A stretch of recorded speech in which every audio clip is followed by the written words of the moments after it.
So now we're going to talk about user journey maps. We've looked at an empathy map, and that's a way to characterize our target users, to get to know the people who have some type of need or want that needs to be satisfied. It really gets into their emotional and their inner world and understands that part of their personality. User journey mapping, on the other hand, is a way to deconstruct or take apart a user's actual experience with a product or service as a series of steps or time steps or themes.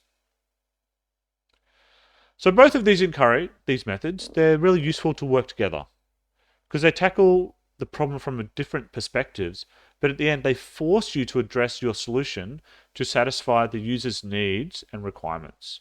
And they help you discover opportunities in a systematic or straightforward way that you can exploit to get them using your product. So there are two types of user journey maps. The first one is a retrospective map. So this is the version of the map where we look at how the world is currently. How do they do things now? If they're faced with a problem in this instance, what's their current solution? What are the issues with it? And from that, maybe we can devise some opportunities or things that we could fix to make their life better and have a positive impact. The second version is a prospective map. This is a version where you model or predict the way you want the user to interact or behave with your as yet unmade product or service. So you're going to create an idealized version of how you're going to solve this problem and how they're going to move through your solution and get the need or want they have satisfied. Both forms of the user journey map use exactly the same template or layout. In fact, you just use the same tool.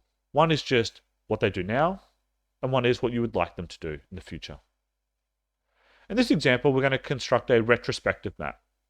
We're going to consider how our user, Geraldine, interacts with public transport in Benjamin Heads. When you construct or develop a user journey map, there are two axes. The horizontal axis steps through time. So you have a series of tasks or actions the user does, moving from left to right. And the vertical axis is the things that we're looking for. What they do, what they think, what they feel, what their experience is. We just set up the questions that we want to ask or answer. So to create a user journey, we generally follow a user as they complete some type of specific task or process. We need them to have a specific goal that they want to achieve, and we track them from the beginning of that goal to the end. So the way we're going to do this is we're going to consider Geraldine, and we're going to consider her in one particular scenario. When she catches the bus to work in the morning, she has one goal: get from home and get to work. And we're going to examine that and develop a user journey map. And from that, we're going to derive the things that are really troubling for her and gather some insight into what she requires our solution to give her. So what we're going to do now is we're going to create a journey map for Geraldine and her bus trip to work. We could create a second journey map for her other situation when she's waiting for the taxi on the evenings to return home. But for this example, we're just going to consider one scenario or situation. So the first phase of Geraldine's journey to work by public transport is actually getting to the bus stop.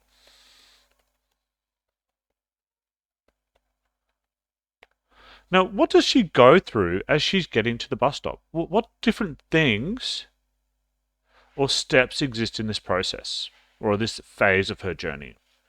And these would be the actions.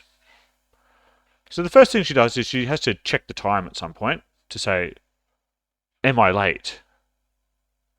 After that, she needs to get her possessions, the things that she needs to take to work.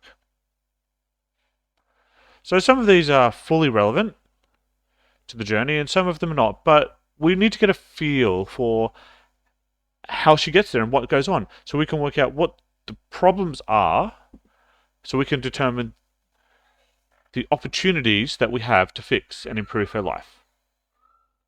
So after she gets her possessions, she has to leave the house. And after she left the house, sometimes she might realize she's forgot something.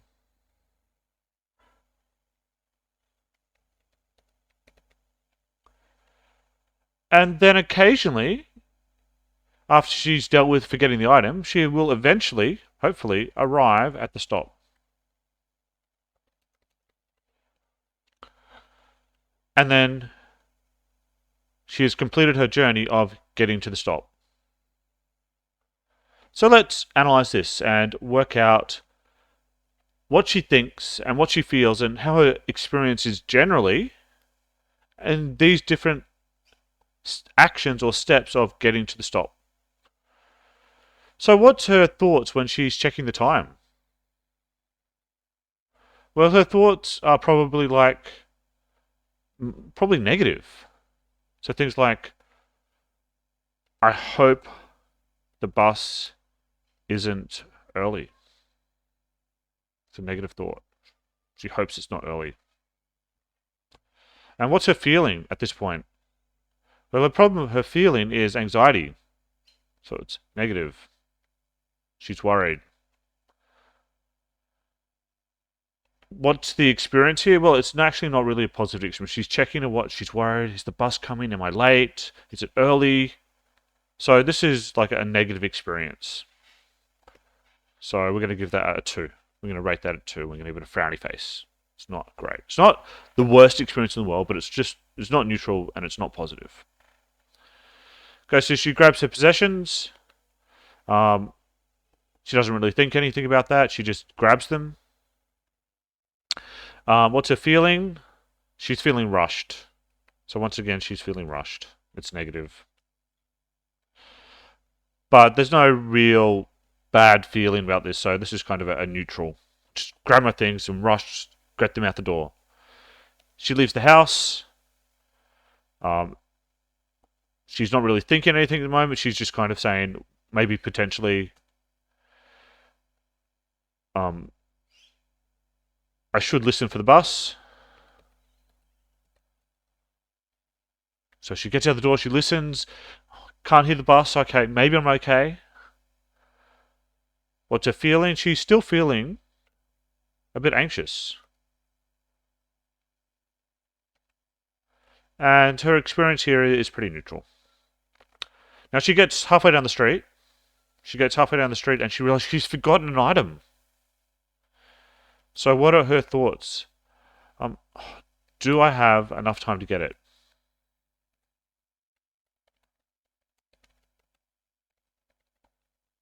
Because the bus system's a little bit unreliable. She really doesn't know. So it's like, do I have enough time to go back? It's a dilemma. And she is indecisive.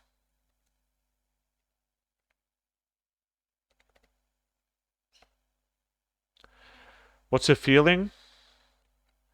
She once again feeling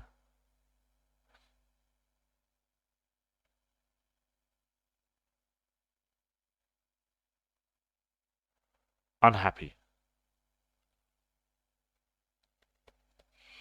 Or stressed even. Because she just doesn't know, do I have time to go back?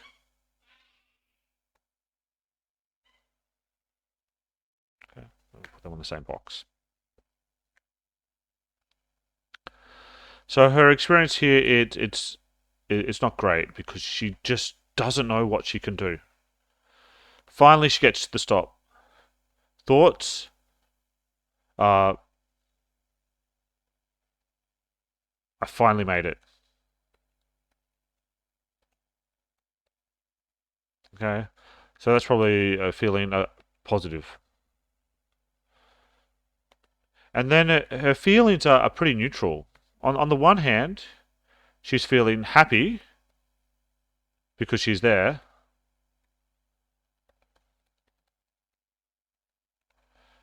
And on the other hand, she's feeling anxious And the reason she's feeling anxious is because she is uncertain about the bus status.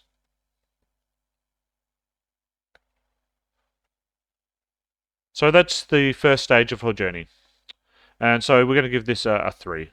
So, yeah, it's pretty neutral because she's torn. She doesn't know if it's good or bad to get to the stop. She doesn't know if she's in time. So this is the first phase of her journey. So she doesn't have a good time. It's not positive for her getting to the stop. She feels anxious, rushed, unhappy or stressed, and she's always going, is the bus there? I don't know. So she's indecisive. So there's a real problem here. Okay, so the next section of her journey is where she waits for the bus.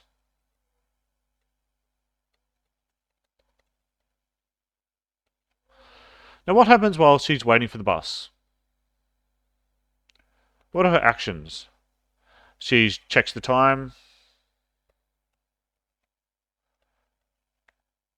She looks down the street.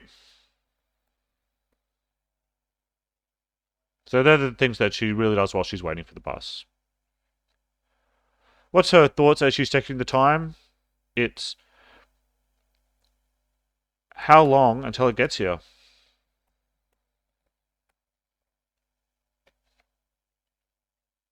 Her feeling is slightly anxious. So her experience, it's not bad, but it's not great. So we'll just say it's kind of average. Looking down the street, because she's always looking down the street. She's just trying to see, is the bus there? She's trying to know, can I get some assurance that things are going to be okay? So she's not really thinking anything, but she's feeling anxious. Or in need of assurance.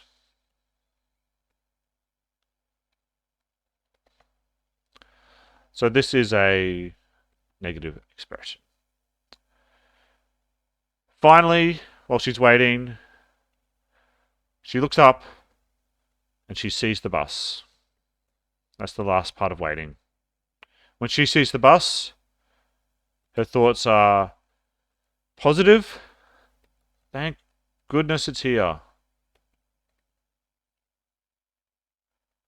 Her feelings are relief.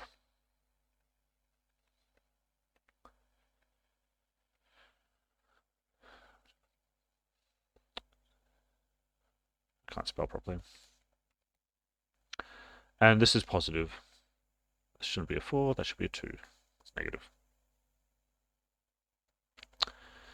And the last stage of bus trip to work, well, there's 2 other stages. There is on the bus, and on the bus she is just sitting.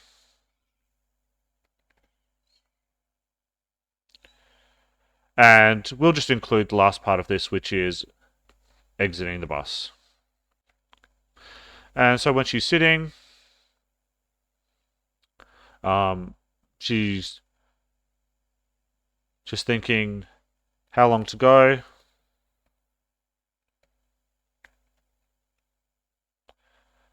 She's feeling okay, so it's pretty neutral. And the bus trip's not that bad, so we'll give her a 3. Or a mid-range score. And when she exits the bus, her thoughts are elsewhere. So that's her user journey for the bus trip to work. Now, as we look at this, we can use this to analyze and really kind of start to hone in on our opportunities to solve her problem. Because we can see what she's thinking, we can analyze what she's feeling, and we can start to look at the things that are negative and see if we can work out what she really wants, what she really needs. And what we notice, if you look at it closely, is that a lot of her anxiety and stress comes because she doesn't know where the bus is. She doesn't know the status of the bus.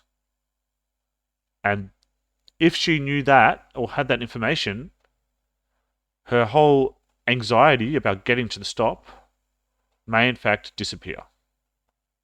And she may have a completely different morning and a completely different experience using public transport to get to work.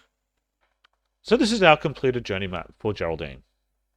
It contains quite a lot of information, and we can practically apply this and from it generate some specific user requirements for our solution. So now we have an empathy map developed and we have a user journey map. We can combine these to develop our end goal at this point in the project of a user persona.